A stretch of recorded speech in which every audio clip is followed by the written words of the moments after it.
Hey everyone, it's actually Jeb Bush, and today I'm talking with my friend Adeepthret. He's in the Team Hold Discord, and he's been around for quite a while in NBA Top Shot and has seen a lot more than probably most people have seen. I thought it'd be really interesting to get his take on the offseason dip. Thanks, man, for joining. Really appreciate your time. Yeah, absolutely. Cool. So I know, like I said, you kind of joined a little earlier, especially before that giant February boom. So I feel like you have a lot more perspective than someone like me who joined after that and like looked back at it and was like, oh, that's crazy. Like this is the potential that this could have. So now I think we're kind of seeing an inverse of that February boom where we're about to see a massive drop off. And what do you think of that? Do you see a massive dip coming? Do you see a small one? Do you think people are overhyping it, or it's getting priced in now? Because we are experiencing a dip right now, even. Yeah, I think we're in for a little bit of a hurt coming up. We see a lot of the big accounts leaving right now, and we don't see a lot of new users coming in currently. Now, that's not to say that that can't change coming up soon. I mean, I would love to see that happen. I don't imagine us adding a whole bunch of users during the off season. Yeah, It would be hard to imagine getting a hold of a bunch of NBA basketball fans in the yeah, middle of summer. I mean, we yeah. I can't see us ramping up in any logical way before the beginning of Series 3. Yeah, and I kind of feel the same way where it's like the only plausible situation we see is if the NBA is like, "Hey, we're not promoting the NBA right now because we're in off season. Let's promote Top Shot." But once again, yeah, Top Shot's still in beta. I don't think the NBA is going to stick their neck out that far until Top Shot's a finished, smooth, polished product and they can confidently push all their users in, because I think the NBA is smart when they partnered with Dapper and saw where this was going, and they're saying, hey, when we stick our necks out there, we got one shot to get a bunch of people excited about this, and we don't want to blow our load too early and have a bunch of people get burned. And I think because of the combination of that, as well as the combination of, like you said, like we're seeing a lot of these people who have been around for a bit and who made a lot deciding, hey, I gotta cash out, or I just need to recoup some of my profits. And like maybe they still do believe in Top Shot, but they're like, look, like there's too much. I'm in way too much in the profit to risk it at this point when we're seeing this continuous downward trend since February. Sure. And Yeah. and if any of us were in their shoes, we would do the exact same thing. It would Yeah. be irresponsible to make such massive gains only to write it back down to zero, Yeah. or close to zero. Like Yeah. that would be just massively irresponsible. So like I'm It'd be like putting 50K on black, hitting, and then being like, all right, let's ride on black again, hitting again, and then just yeah, just continuously doing it right. until you lost it. Yeah.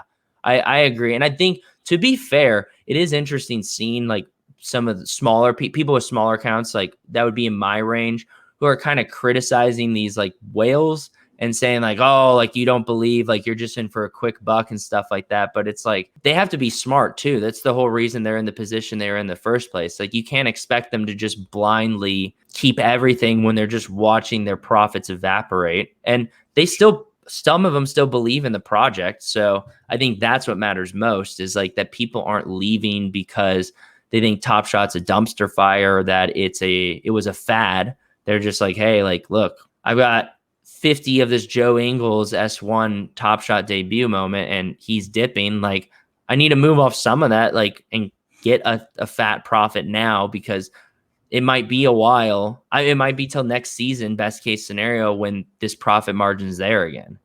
Sure. And Yeah. you can tell there's two distinct groups of OGs that, there's a group of them that are basically just NFT people that have made a lot of money and are getting themselves out. And then there's the believers who got in believing in the project and not just believing in their own bankroll. And it would be irresponsible of them on the opposite way to just completely crash the market if they're going to stay in Hmm. Top Shot in the long Yeah. run, because they're hurting themselves ultimately by crashing the market. So Yeah. it's kind of a delicate balance. Like, you can tell the guys who have just cut bait and moved on, and then the guys who want to stay long term, and they've got to walk that line of keeping Top Shot viable, Hmm. because they still are going to be holding massive bags long term.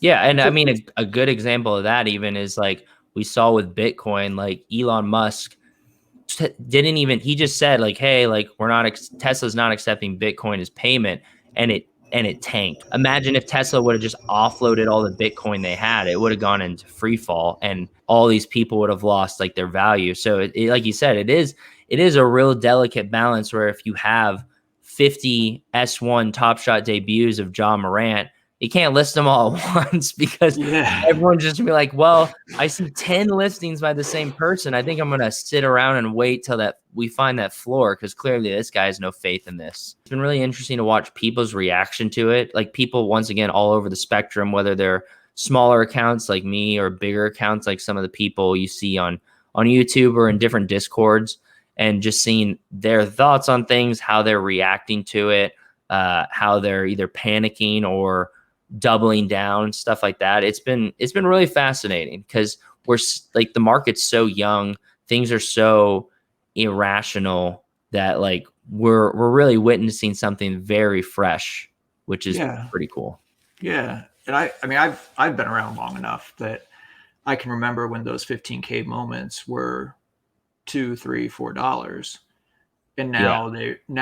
they've gone all the way up and they've come all the way back down, where probably 80% of the user base got in when they were at 150 or Yeah. $200, and now they're down to 10. Yeah. Yeah. So I I think I have a little bit of a different perspective on Yeah. that, because I remember buying up all those 15K deer and foxes for $2 a piece, and then selling them at 60 or $70, and now they're back down 5 or 6. So Yeah. I've seen the entire thing go up and the entire thing go down. As someone who bought a Zion 15K at 176, Yeah, I definitely know what you mean, because it was on the way down and I was like, it'll bounce back up. Like this thing was pretty high before. Like I'll buy it on the dip, and I mean it kept going and now it's at like 30 and I'm just like, yeah, geez, that's crazy. I think one of the reasons you and I are having this conversation is because both of us do believe in the product like long term. We think there's a lot of viability there. We think there's a really good team behind it. And we do see the very possibility, and it might not happen. This might be kind of the correction and things never go up again, or they go up a little and we never see that massive boom we saw in February. But I think both you and me kind of believe that we'll eventually get somewhat close to that point again as more users come in, as the product gets more refined, as they add more features and add more things such as like bidding as opposed to just asking, and trades and all this other stuff that we know is like on the long-term roadmap. yeah. I've actually been doing a lot of thinking about the long term, and what's going to happen with the S1s and the S2s. Hmm. And I came to the conclusion, it was last night or today. I think what I am going to do moving forward is have a small percentage of my bankroll invested in S1s, a small percentage invested in S2s, and then the vast majority of my bankroll is either going to be in Dapper or whatever the current season is. That's an interesting take. I Because like that. and here's my thought process behind it. Mm-hmm. S1s are like museum pieces, right? So they don't have any utility besides a small bump in collector score. They have multiple moments of the same play, Yes. which I think may I ultimately be a I hate turnoff. that.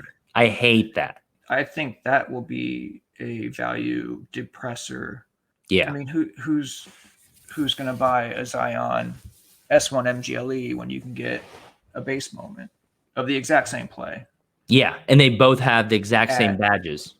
yeah at at 10% of the price. Yeah, I 100% agree with that. Especially if they don't have any utility. All these OGs are selling off their portfolios for millions of dollars, hundreds of thousands to millions of dollars, right? How much money is a new user going to come in with? Not 99%. Yeah, not 99% of the time, not $100,000, 100,000. right? Yeah. You may find less than a dozen people that come in with new money that comes in with $100,000. Yeah. Right. So most people are going to be coming in with a couple hundred, maybe $1,000. Because if we're marketing to your normal basketball fan that makes between, I don't know, $40,000 to $80,000 a year, how much can you invest in a brand new collectible project? Something that you're most likely completely foreign to and very skeptical about in the first place. Yeah. So I was growing up, I was not really a collector. I mean, I had basketball cards and I had baseball cards, but I wasn't into them. I mean, I would get them for my birthday. I'd open them, I'd look at them, and I'd put them in a binder, and that would be it. So I don't even necessarily have a collector's mentality. I don't know what percentage of the population actually is, but I think we'll get a lot of NBA fans that are in the same boat that I am, that aren't going to put in more than a couple $100 and aren't like really into museum pieces anyway, even if they could afford them, and might put $500 to $1,000 in and want to get, a broad collection of moments, which I think will be the current season, because the current season is going to have all the utility. It's going to be in all the challenges. It's going to have all the brand new players, all the brand new rookies are going to be in the current season. Most likely all the like in the arena perks, those kind of things. The merch will be attached to some of it. Hopefully hard court will be attached to all the current season players because they'll be currently playing. Yeah. I feel like hardcourt might be one example where the S1 and S2 might factor in with better utility than the current season, possibly. I feel like Top Shot is really going to have to figure out how to have sustainable utility instead of temporary utility with these moments in general. Because, I mean, we see, this is something I've talked about before, but when I make a video about a challenge, one thing I've harped on many, many times is like, look, just because this player makes sense for this challenge doesn't mean they're going to put him in, because if his circulation is 12K and the rest of the moments are 40, it's creating this hyper squeeze on a 12K. And if you're a brand new user, let's say you completely don't even know what a challenge is. You have no idea. And you're like, hey, I'm going to look at my favorite player, and it's Tony Snell. I'm a big Tony Snell fan. And his 12K is a game winner, and it has this cool little badge. I really don't know what that means, but I like this, and it's going for $80. And I don't know that's because it's in a challenge, but I'm like, oh, like it seems like it's worth it. Like it's cool. I don't know a lot about this. I'm seeing moments that are going for, I saw on TV a moment went for $250,000. So why not pay 80 for this? Then you buy it, you check a week back later, and it's going for $10. Like you're done. You're done. You're not going to put any more money in Top Shot because you just watch your $80 turn into $10 in a week. Sure. And so as a result, like I do think Top Shot is going to have to try and figure out how to create lasting utility instead of like these pumps we see on moments and then them falling off as soon as the challenge is done. And they're trying to do it. They're like, oh, hey, like hold on to your seeing stars, and like telling us that the round one playoff moments like are going to get reused again. And even though we see people are like, they're all like sitting at like $8 right now, $7, even though we know those $8 moments will get used again for a challenge. Like people, just so many people are just so reactionary that they don't plan ahead, or they get so emotional because, I mean, that's the other thing is like sports are so inherently emotional and irrational. And like, that's what makes Top Shot so interesting, is because it combines some of the most emotional, irrational feelings you'll ever have with, oh, here's some fundamentals about an economy and market and supply and demand. Right. And so I think that's one thing that's I love about Top Shots, because I mean, you even see people that like feel like they can predict things, and then something gets announced and something spikes and it shouldn't. Or something like LaMelo won Rookie of the Year and he drops in price, and people are like, what? That doesn't make sense. Like, he just won. And it's like, well, it does make sense because people are buying him up waiting for this, and you didn't have the emotional reaction that you thought it would. Well, and we can take the lessons that we learned from this season and apply them moving forward, which is Yeah. also a reason that I want to be pretty heavily invested in S3 when it comes up, is because we all have a leg up on all the brand new users. Yes. We know what challenges are going to look like.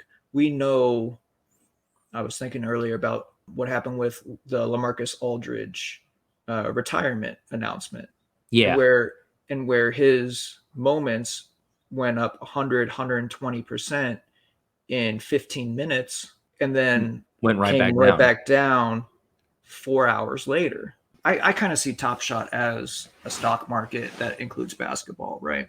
Yeah, 100%. They've set up the website that way to where the first thing you see is the price, right? I don't think there's any denying that buying and selling is a huge part of the experience. Yeah. That's how Top Shot makes their money too. Correct. So That's they're what keeps them afloat, right? they're very invested in you buying Right. and selling. My strategy is to collect as much Dapper as I possibly can, right? Mm-hmm. And then set up a portion of that away to collect those S1s or collect my favorite player. But I want to keep a lot of my working capital in areas that I know I can make them grow and where they won't stagnate. Yeah. It's Because super sharp. you can have an S1 that, and I'm thinking 2, 3, 4 years from now, Mm-hmm. that will be the same price from the beginning of the season to the end of the season. Yeah, without a Right? doubt.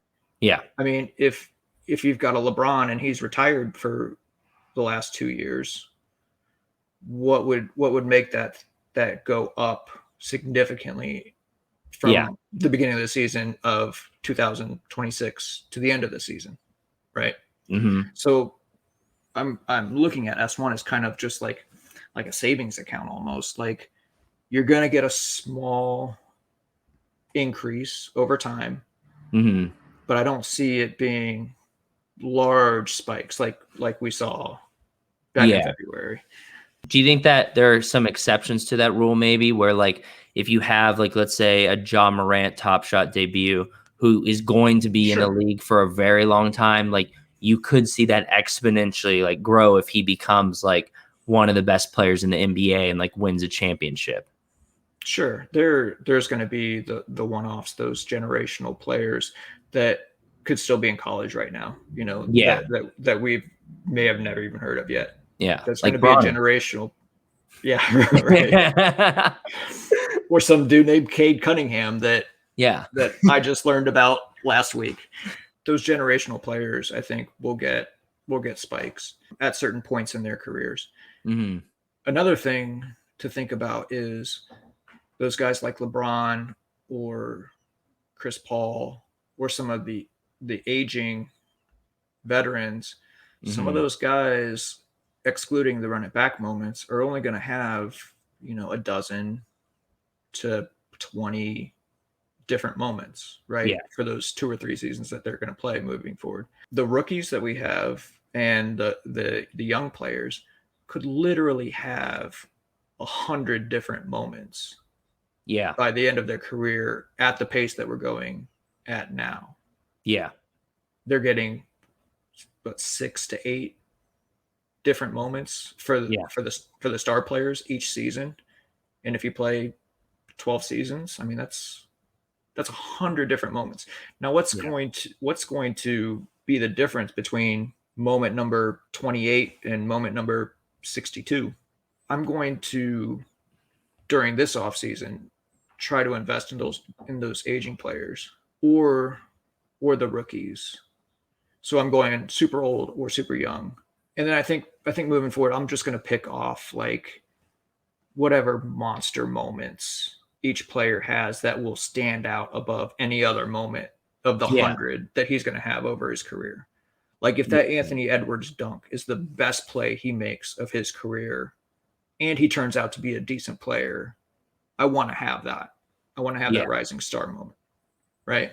Yeah. That's one of the moments that instantly comes to my mind as well. Or For me, the LeBron no look three is a pretty like reasonable one where it's like not a crazy amount, and it's like it's going to be one of his few moments wearing number 23. I think when LeBron comes back and he has this narrative of I got to redeem myself after like such a terrible like mark on my legacy. I think that things like that will really, really become a big deal. But between the number change and him rewriting his story, even though I mean he's one of the greatest players of all time, he could never play again, and that moment would have value for forever because he's already accomplished like more than most ever will. So sure. Let me ask you, if I gave you the choice between two moments and you had to lock it up in your account for 10 years.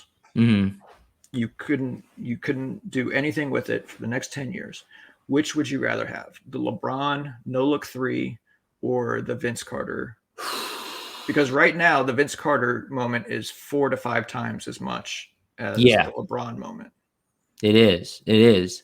I honestly 10 years from now.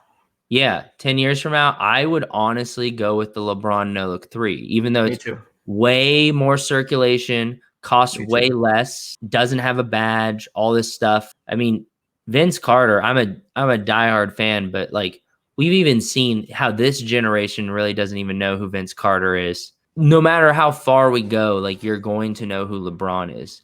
And the user base is only going to get younger as we move on. Because I personally have been of the belief that yes, S1 long term will hold the most value, and it's like a good like investment if you want to look at it like that.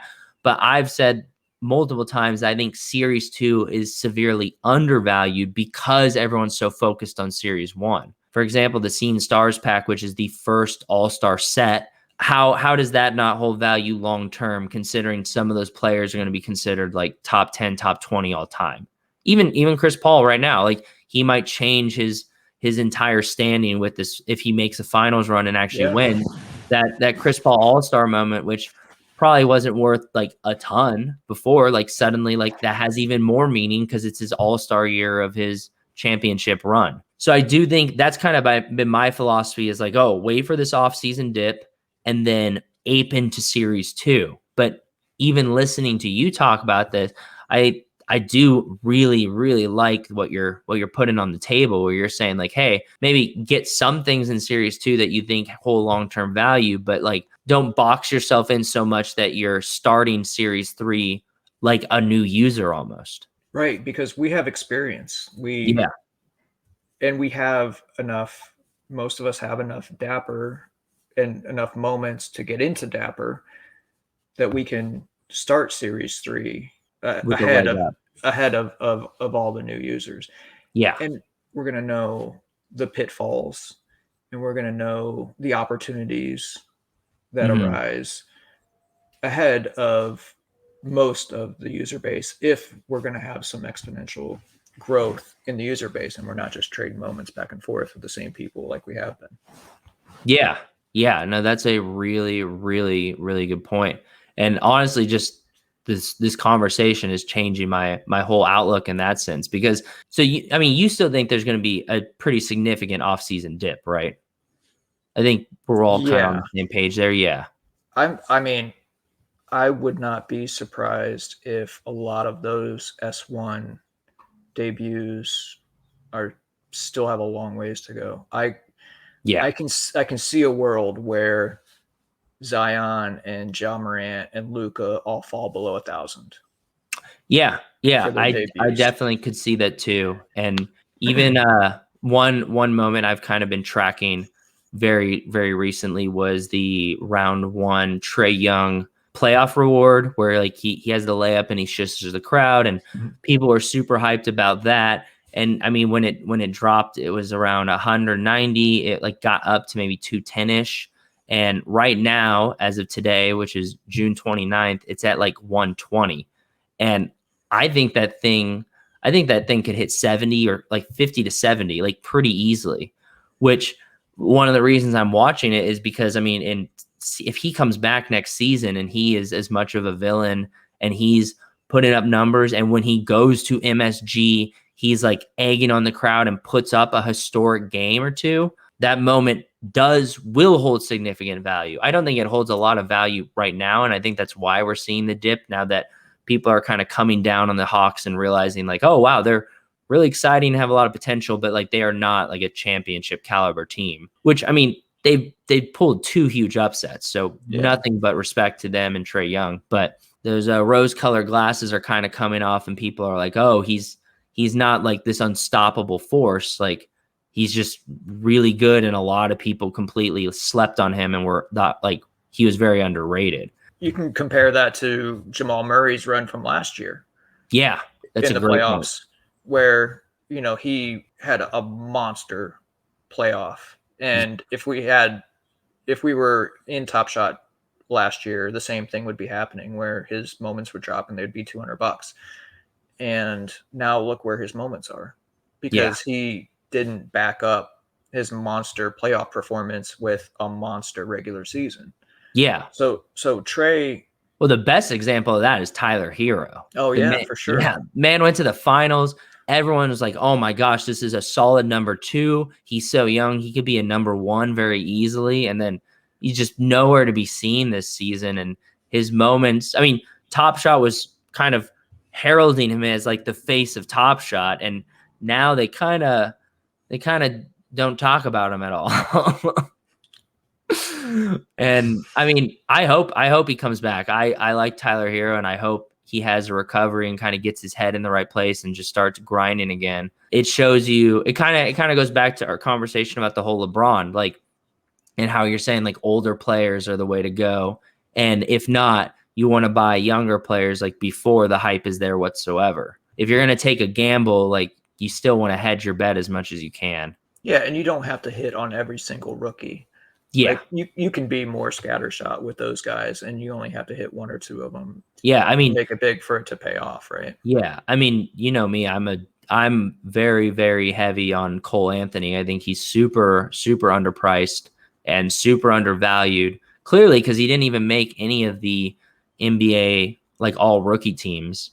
I think his 40K moment, I think, is going for like 5 to 7 right now. But you see like the LaMelo one and the Anthony Edwards, they're going from anywhere from like 20 to 30 to 40. And it's like, I don't think it's too hard to believe that Cole Anthony moment gets up to 15, gets up to 20. If he just has like a solid season and makes the Magic semi exciting to watch. It'll be interesting to see how Top Shot handles Series 3. Because I know that they've said, hey, we're going to have a little more solidified rollout for each player. Like each player can only have this many moments per season as before they're kind of free balling it seems. And they're like, oh, and we want to have like this many common, this many rare, like maybe 1 hollow or something like that. As opposed to before, like depending on the player and the moments and stuff, it was really a toss up where some of these players, like you said, have like 8, while I think Cole Anthony has only 4, which that's a massive difference. Like that's literally double compared to someone like Cole Anthony, who's not a complete scrub. Like he's not like a player like Terrence Mann, who people recently have started paying attention to and only has 1 moment or 2 now because of the playoff moment. Yeah. But like he was someone that people were excited about all year, and they still only managed to put out 4 for him. And one of those is a reward, not even something you can pack.